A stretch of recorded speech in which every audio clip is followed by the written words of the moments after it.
What's up, everybody? Welcome to the first episode of Talk Greasy with Peezy. This is my new podcast I'm starting on my YouTube channel. So, without further ado, since it's a new podcast, we feel like we have to set some sort of ground rules.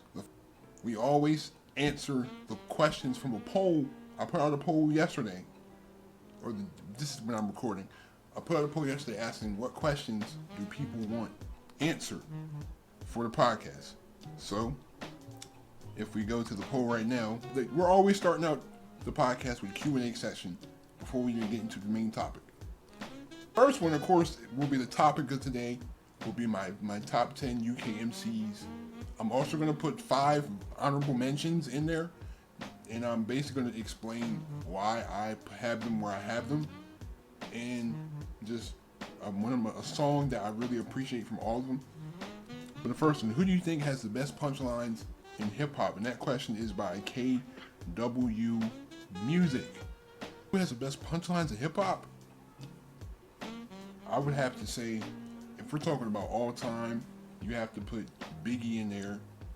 You gotta put Big Pun. You gotta put maybe like a Jadakiss or a Styles P or a Beanie Siegel. Man, if we're talking about UK, you gotta put a Skinny Man in there. Definitely gotta put a Getz. Definitely gotta put a Devlin, a Mike Righteous. But a lot of these, it's a lot of dudes and punchlines if we're gonna be for real. And what are some US rappers we might not know? Well, one, Mick Jenkins. If you don't know about Mick Jenkins, you definitely need to get on Mick Jenkins. Mick Jenkins is a very soulful rapper. Same thing with Isaiah Rashad. He's in the same clique with Kendrick Lamar and Schoolboy Q and all those people. I would also say, I'm trying to think, there's a lot of people a lot of underrated people. Rhapsody, most definitely. Rhapsody. I know a lot of you probably know who Snow the Product is. This is just a few. That Maniac also asks, what rappers do you think are underrated? First of all, Avelino. Avelino is one of the most underrated rappers I've ever seen. This dude is ridiculous, man.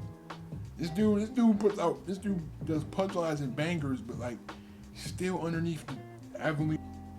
Like I said before, like Mick Jenkins, Shaq is dope. A lot of other artists that are mad underrated.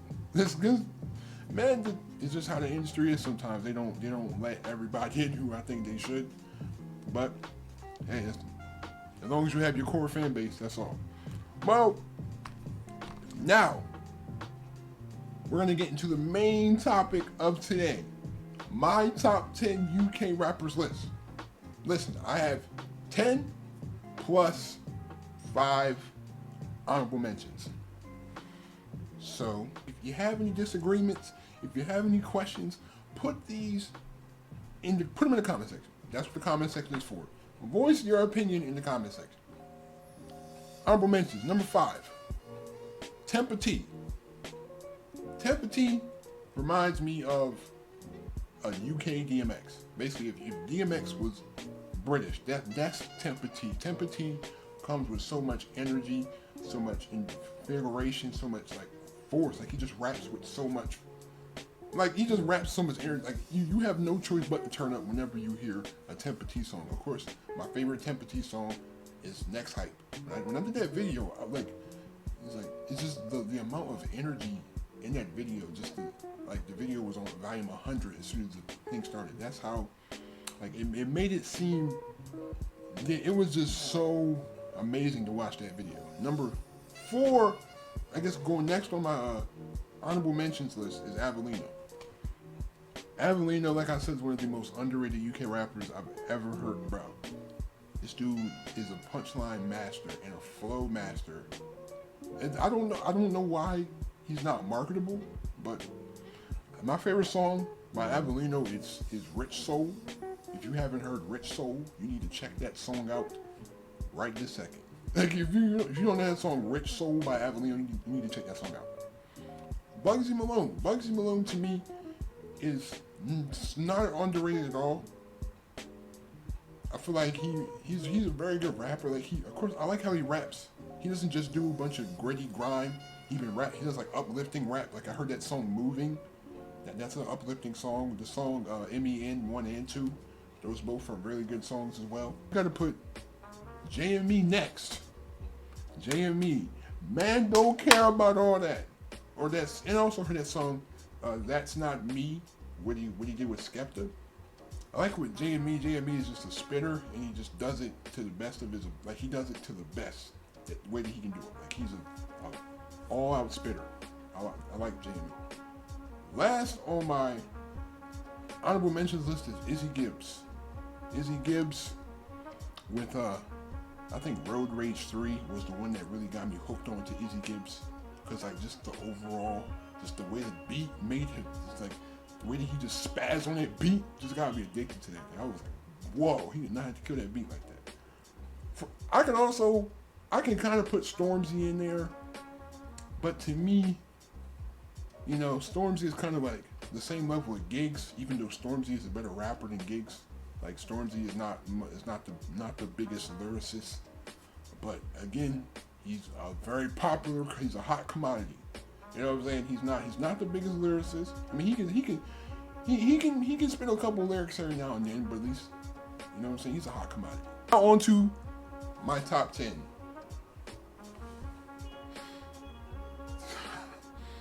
Man, this might be a little controversial right now. Number 10, Rap Man. Hey, let me know if you agree with this. Let me know if you agree with this. I'm probably gonna have a poll up in the corner, either up here or over there, one of the two. I have a poll up there, see if you agree with this. I put Rap Man on the number 10 spot because I feel like Rap Man is more of a producer. He's more of a producer. He's more of a filmmaker. More of like a movie. He's like he likes to make movies out of his raps. I feel like he's not as much concerned with the overall music. I feel like he's more of a visual artist. Like he wants you to see. You know what I'm saying? Like if you like, it's different from hearing Shiro's story rather than seeing Shiro's story. If you saw Shiro's story, all 3 parts, Shiro's story is amazing. Like if you saw Blue State Trilogy or something like that, if you saw that, if you saw 2018, 2019 wrap up, if you saw the Alright Letter to Cadet, if you saw all this, it makes it so much better. Like he's a visual rapper, very visual rapper. Number 9, the UK Logic. I put UK Logic at number 9 because I feel like Logic is like on the same level as Low Key, but he's not he raps about the same kind of stuff that Low Key raps about, but Logic is not like a spitter. He's not like a lyricist. You know what I'm saying? Like he's not a flower. He's just a conscious, very conscious rapper. Like he's not the best at spitting verses. He's a conscious rapper, like a conscious rapper to the T. My favorite, where he basically made up. It's the one he did with Logic called either Close Relatives or something like that, or was the one where he did a remix to the I'm Not Racist by Joyner Lucas loop. That was probably my favorite one. Number 8, Cadet. Alright, first of all, R.I.P. to Cadet. I put Cadet here because Cadet, the thing is with Cadet, with his music, he brought emotions into it, but then when he needed to make a fun song, like a fun mainstream type song, he could definitely do it any day of the week. Like that song with Dino called Advice. Like that was a mainstream song that still did very good. It was still excellent. I still love that song. Then he can switch that up and go to something like a stereotype, where he's talking about how he's not trying to fit into the stereotype that the games labeled him as, or just as society has labeled him as an African American. Or we can go to a song like 100 Phone Calls. That 100 Phone Calls might be my favorite song from him. Very underrated song. So I said, basically, I can have 100 phone calls, but only one asking how I've been. How everyone calls him for the money. Everyone calls him for the money. Everyone calls him like everybody wants a handout. Everybody wants something from him, but nobody wants to check on how he's doing as an individual. Again, going too soon. Definitely had the potential to be one of the biggest in the scene. If he was already one of the biggest already. Definitely had the potential to be. R.I.P. to Cadet. Gone way too soon. Number 7.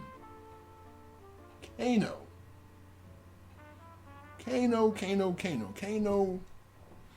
I legit became a super fan of Kano when I heard his Fire in the Booth. That J Dilla beat mixed in with the way he flowed. Just I don't know what it was. Just it was different.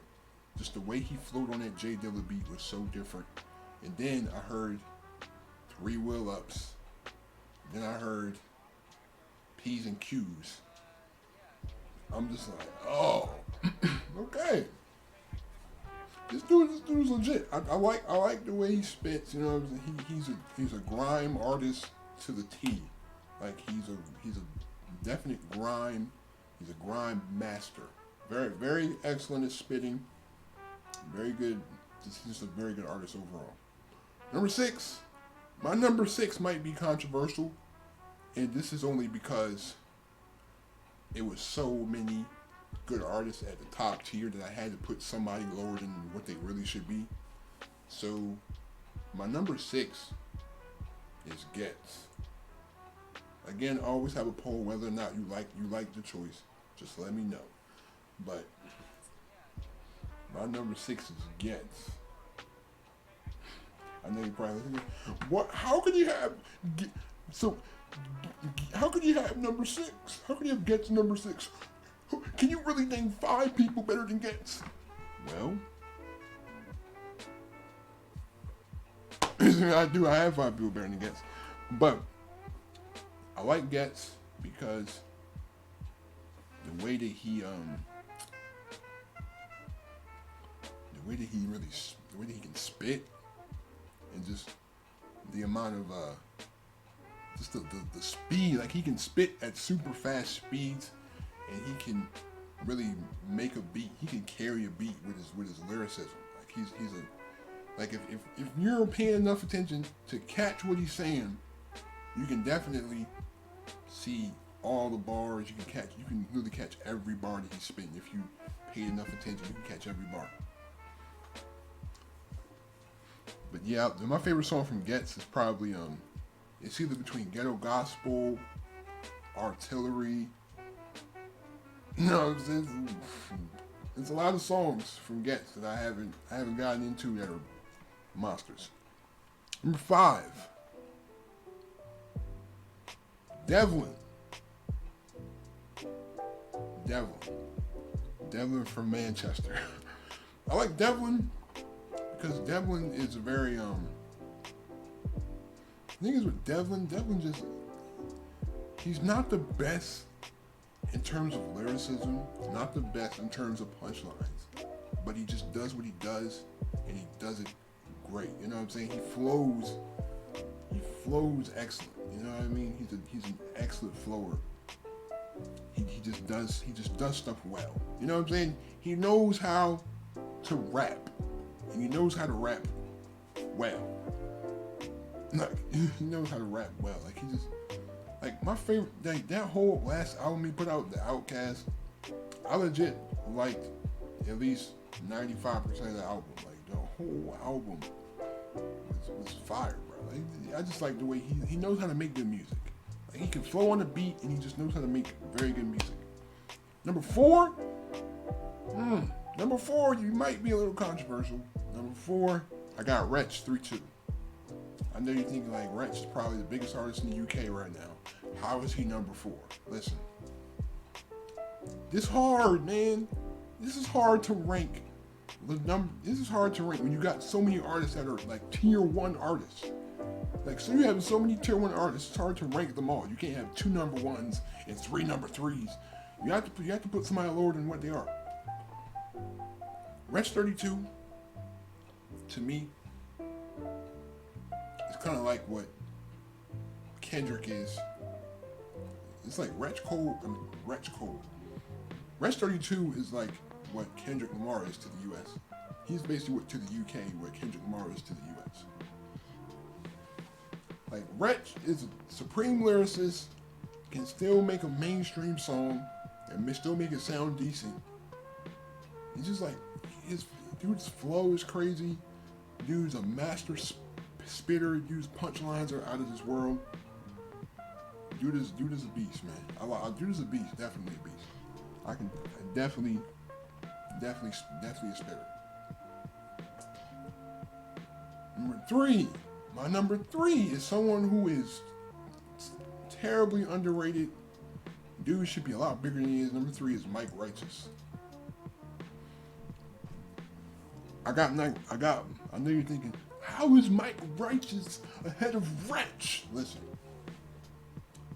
I put Mike Righteous ahead of Wretch because Mike Righteous actually puts out music. Wretch does not release that much music. Just like Stormzy doesn't release a lot of music. Like Mike Righteous releases music and then he puts his heart and soul into a song, you know? Like, you can literally tell he cried about 5 times writing the song, probably scrapped like 35 versions of it and then made a whole nother version. My throat kind of scratchy. Let me get some waters. Anyway, like I was saying about Mike Righteous just finds a way to let you know how much emotion he put into the song. Like, he puts everything into the song. Like, it's just, again, my favorite Mike Righteous song to this point was Scenes, bro. Yo, that scene, like, when I first heard the song and I heard him screaming on the song, I was like, what in the world is it? And then when I first heard the lyrics, I was like, oh, then that beat, yo. Scenes is my favorite Mike Righteous song to date. Number 1 and number 2, if you're a fan of, if you watch my channel, I'm pretty sure you know which 2 are in this category. You know my 1 and 2. If you're not new to this channel, you know my 1 and 2. I'm pretty sure you know my 1, but you should definitely know my number 2. My number 2 is Akala. And this is a very, very, very, very, very slight number 2. This is a very loose number 2. Akala is my number 2. It's really tied. This is like a 1B. It's not really a 2. This is like a 1B. Akala is here because Akala makes some of the realest music you can ever even listen to. And plus, like, the thing is, he can flow fast too. Like, he can flow fast and make it sound pretty decent. Like, Akala is one of those quote unquote woke, conscious rappers, but he still can find a way to flow. The thing is, he's been doing it for so long, and in fact, he even reaches out to other platforms to expand his message. Like, he's spoken at Oxford Union. He's spoken at Oxford Union, given addresses, been on Good Morning Britain, all these other programs to, you know what I'm saying? Like, his outreach is further than just rap music. He's not just a rapper. He's a political activist. He's just a public speaker, everything. Like, he reaches out to several different venues. And that's what I really respect about Akala. I respect that. I really respect that. He's even an author too. That's even. My number 1. you've been a fan of my channel for a while, you know who my number one is. You know who my number one is. You know. You know who my number one is. You definitely know who my number one is. My number one is Low Key. Simply one of the hardest rappers. One of the hardest rappers I've ever heard. Like, this dude is such an inspiration. Just like the fact of how much he really cares about the people. You know what I'm saying? He values the people. You know, like he's very consistent in his message. He doesn't waver from his message. Just like he's been on the Israeli-Palestinian conflict his whole rap career now. You know what I'm saying? He's still been on there. Like, you gotta applaud. I applaud him for being so real. You know, and the fact that he's not bougie to the point where he doesn't feel bad to talk about his fans. Again, I appreciate Low Key for putting me up on his Instagram a couple times. I appreciate that. And no, I'm not putting him on. I'm not putting him number one because he put me on his Instagram. It's not because of that. It's because I just enjoy his music, because his music makes you really think like 2 or 3 levels deeper than what you really thought. I didn't even think about favorite songs. Oh, I didn't say a favorite song for Wretch. My favorite, I can't even really be a song. It was all the fire in the boots that he did, especially part 5. When he's over that Kanye West beat, that was fire. For Akala, my favorite song from Akala is "Find No Enemy," and my favorite Low Key song has to be "The Return of Low Key," because this is just a statement like, oh, I've been gone from the game for so long that I feel like I need to make a statement. This is me making a statement and where I'm at, you know. So yeah, that's my top 10. That's my top 10. That was the main topic for today. But let's talk about why UK rap is not accepted in the US as much as it should be. Let's just talk about that. I just want to talk about that. First of all, with the US, the only artists that they really promote in the US, Skepta, Gigs. I know Skepta's been on the track with A$AP Rocky a couple times. Gigs has been on the track with Drake a couple times. You know, they might accept to do it some Caribbean dudes like DeVito or Wizkid or Burna Boy. Maybe them, but not much. It's just, I feel like with the music that's already with the level of saturation and the level of mediocrity that the music is already going through today in the industry, I feel as if there should be, like, people should expand their horizons. You know what I'm saying? Like, you listening to the same trap beat every day. They talking about the same stuff every day. It's a message. No message in the music. No lesson. No nothing. You basically learn. Somebody tells you that they sell drugs. They sell drugs. They smoke weed. They have sex with all these women. They trap in the ghetto. How they shot and killed somebody else. Like, there's nothing in the music that even screams positivity. But I feel like people in the U.S. don't accept the scene, don't accept it because I guess most people can't understand the accent. Most people can't understand the accent. People really don't. People are kind of lazy and they don't want to learn the language barrier. So I think that's the main reason why people are not as receptive to UK rap as I think they should be, because it's a whole nother lane. You know what I mean? Like, why not travel into another lane? Why not do something different? Why not look at something different from what you've been looking at your whole life? Like, you know what I'm saying?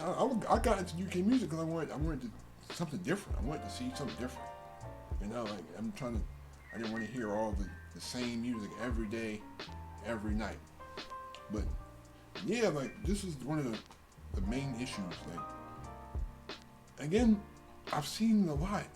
A lot of these UK artists are copying the Americans as a way to get on. Like that, it's no individuality, man. You can't listen. Copying the Americans is not the best. I'm pretty sure it's not the best way to get on in the UK.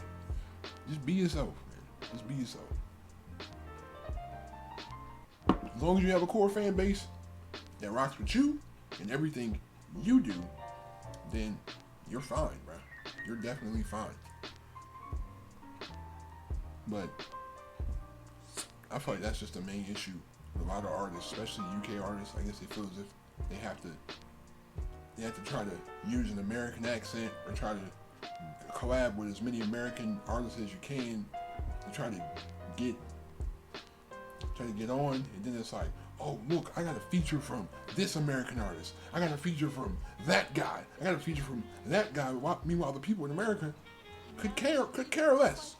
Okay, Drake is on a song with Gigs. Nobody in America was really raving about Gigs when that song came out. But everybody in the UK was like, hey yo, Gigs got on a song with, I guarantee it was like that. Everybody in the UK was like, wow, Gigs got on a song with Drake. The UK scene is about to run wild. The UK scene's about to run wild. But then what happened?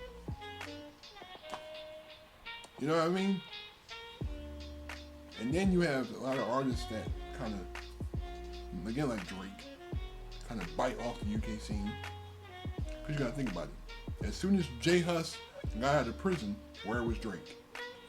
Oh, and he just miraculously happened to be doing a UK tour when J Hus got out of prison. Then, oh, he got all the artists. Then the Link Up TV and Jerry and Daly, they spamming that on their page. Oh, Drake was on artists with had Heady One on stage. Drake had Miss Banks on stage. Drake had J Hus on stage. Drake had Gigs on stage. Drake had Dave on stage. Drake had Skepta on stage. Drake had all these people on stage, man. You know what I'm saying? I feel like the UK makes collabs with American artists a bigger deal than America, than an American media site makes when they collab with a UK artist. I guess they feel as if that's what is that? You know what I mean? Like I said, I'm pretty sure KMT was a bigger deal in Europe than it was in America, because everybody's like, oh my God, he collabed with Drake. Drake is such a huge artist, but everybody's American like, who is this Gigs guy? Who is Gigs? Nobody's worried about Gigs. You know, I'm pretty sure that's how a lot of people were. I mean, I personally, the song was cool. I mean, it wasn't all that. The song was cool though. But yeah, like that's how a lot of people operate. Like, it's like if you don't know who Gunna is, American artist, got on a song with Nafe Smalls and the other dude Scraps or something like that, and then people in the UK like, oh wow, he got on a song with Gunna, that's lit. But people who are fans of Gunna in the US, they don't even know who half these people are, and they're not gonna take the time to listen to them. They're not. Let's be real. They're not gonna take the time to listen to somebody from another country that you don't even know, and you can't even understand the accent. But again, that's kind of weird when like these American rappers, you can't understand what they're saying, and they're American. They mumbling, fumble, jumbo, mumbo. You know what I mean? Like it's kind of contradictory, but that's just how it works, man. People are not used to. People don't want to expand. People want to stay comfortable. People just want to listen to what they listen to and just shut everything off. And yeah, it's a crazy divide. Like, I feel as if the UK kind of relies on the US a lot for exposure, but then that shouldn't be the way. You know what I'm saying? In order to expand worldwide, all you got to do is just go to these other countries and build a fan base in other countries. And then when the American artists come, if they want to feature, let them get a feature. Don't just big up an American feature so hard that it's just like, oh my God, see, I got a song with an American artist now. I made it now. You know what I mean? Like, is that really the goal? Is that the goal for a lot of? I hope that's not the goal for a lot of UK rappers. Just to get an American feature. Please don't let that be the goal. Because that's not all it's cracked up to be. Just because you got on the feature, just because you got on the song with Drake, or you got on a song with A$AP Rocky, you got on a song with Kendrick. Like, look at how many A$AP Rocky songs Skepta has been on. Has that made Skepta more popular in America? No. Look, Drake. Dave was on a song with Drake. Dave had a Drake feature on a song like a song called Wanna Know. Did that make Dave that much more popular in the U.S.? I don't think so. Giggs had a feature on a Drake song. Did that make Giggs more popular in the United States? I don't think so. Listen, don't look for these American artists to validate your success. Don't look for any of these Americans to validate your success as an artist, especially if you're coming up in the UK. Don't let an American artist validate your success. Just because you're getting a feature with an American artist does not mean anything. Most likely, they'll use you to get big in the UK, and then, boom, and then you get dumped over there. You know what I'm saying? Like it's not, bruh. It's not all it's cracked up to be. An American feature is not that amazing. It's really not. You gotta. That's all you gotta. You gotta. But anyway, this episode might have been kind of short, maybe. But again, these will come out every Sunday. Every Sunday. If they don't come out on Sunday, I will let you know way beforehand, and I will always ask questions a day before. I will always ask questions like in plenty of time before I start recording for the podcast. So anyway, thanks again for watching the podcast. Also, leave a like on the podcast. Subscribe to the channel if you are new. Don't be afraid to share the podcast. Also, turn on my post notifications so you don't miss a podcast. Remember, the podcast will always be on Sunday. Leave your opinions on my top 10 and leave your opinions on my thoughts on UK music down in the comment section. Remember, be safe out there. Stay on the grind. Stay safe. I'm out. Peace.